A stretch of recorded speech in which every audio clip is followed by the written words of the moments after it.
Hi, my name is Wednesday, and welcome to my video discussion on the third dev diary for Age of Wonders 4, which is on narrative, story, and lore.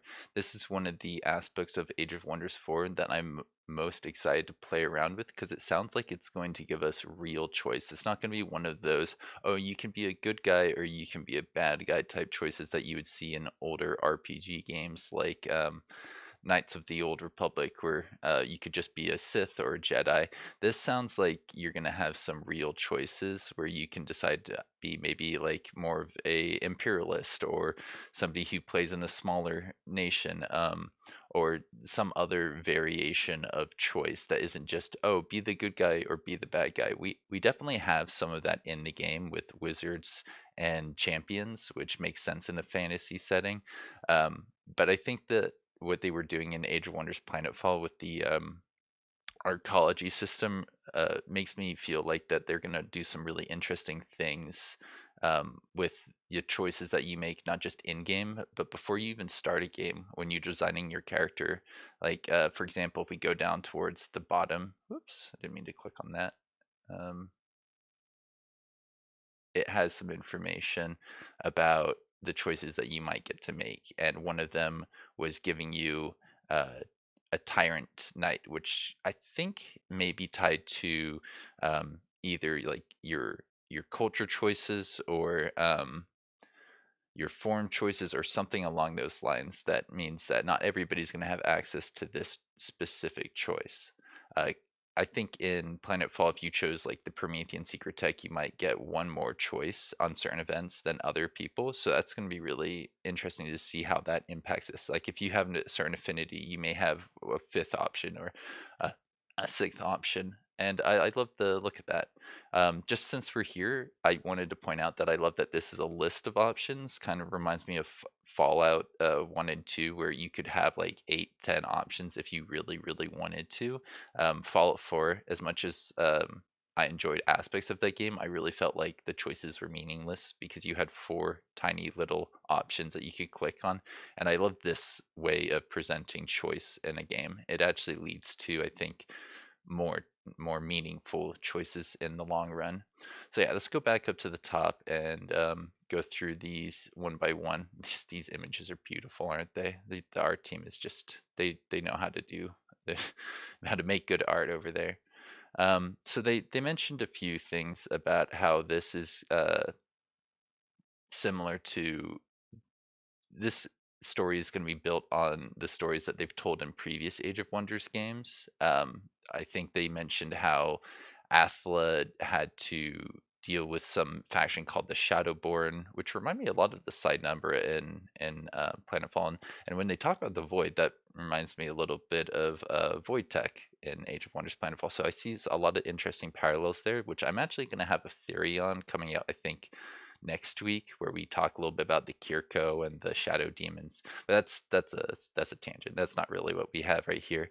They mention how the Torchbearers are the people who fought against the Shadowborn and that they prevented a war between the High Elves and the Commonwealth of Man. This is all stuff that I didn't actually experience because I haven't played the older games, and I love that in this dev diary they're actually giving us the context. I'm sure this will all come up in game in the campaigns, or I think they're not calling them campaigns. They have a different word for them.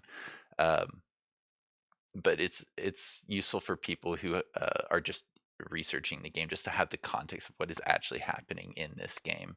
And it sounds like, with the seals destroyed, there was a lot of really devastation. I think there were these towers that had been protecting the land, and then when they weren't there, um, a lot of people were like, you know, forced to run away from devastations, all kinds of calamities. Um, yeah, the climate's changed and other things happened. Other empires fell and others rose up from the ashes. The Valley of Wonders was fine. That was in, I think, Age of Wonders 1. And, it's a big part of the Age of Wonders game. So, we'll probably be seeing a little bit more of that in, I believe, like one of the first quest lines. They did seem to mention that we're going to be having some people returning. And then that leads you to go to Mage Haven, I believe, and on a bigger quest line than what it initially appears. Probably the main baddie from one of the other games is going to reappear, and you're going to have to like kick them out of Mage Haven, and maybe you'll end up working with some evil wizards like Yaka, Karissa, and Nimue. Yaku is one of the ones I'm more familiar with. When I was doing my research, I saw that he would kind of presented himself as I think a fire god to some people, and he created his own race of followers, which is I think really interesting.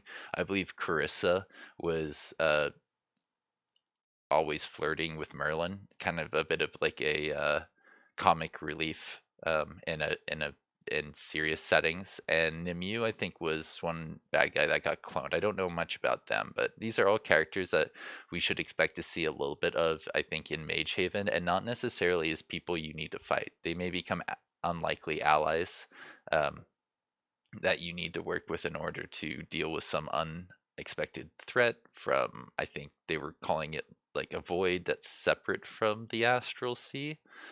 Yeah, that people who are stuck in the void are subjected to terrible visions and maddening voices, maybe a song or two. I don't know. Sounds like something the Void Bringers in Planetfall would do, making them confront their biggest fears and ambitions. It sounds like, almost like a personalized hell.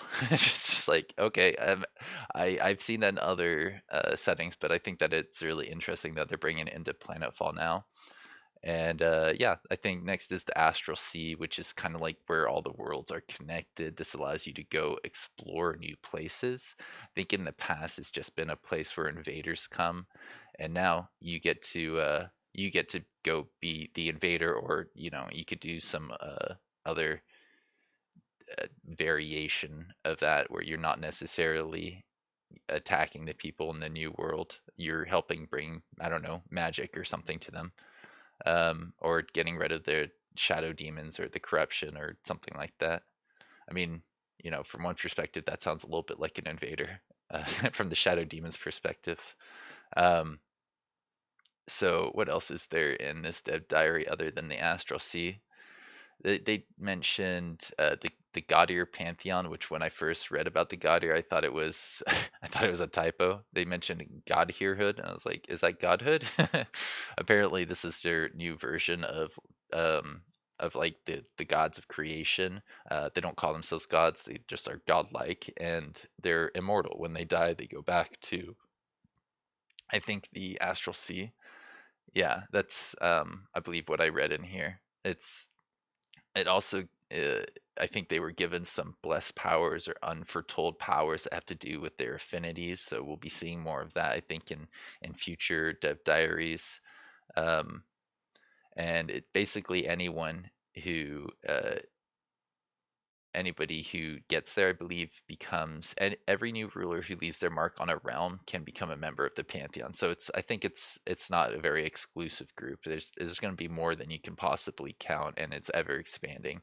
They also mentioned somebody here called Shadray, which I didn't see when I googled that name in Age of Wonders Planetfall. I didn't see any results for that, so that may be a new character.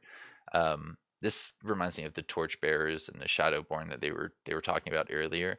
There's apparently an alliance within the pantheon of lawful people who are opposed to, I guess, somebody who's more about chaos. So I would love to see more about that. And if anybody here in watching the video knows who that character is, please feel free to leave a comment. I'd love to know as much about that person as possible. Seems like they may be a returning character of significant importance. I mean, who knows who's going to return? We may end up seeing some undead people, kind of like how they brought back Eniac in Age of Wonders 3. I know Julia's died, and she had a mother who died, and there's a lot of characters. I'm not sure if Merlin ended up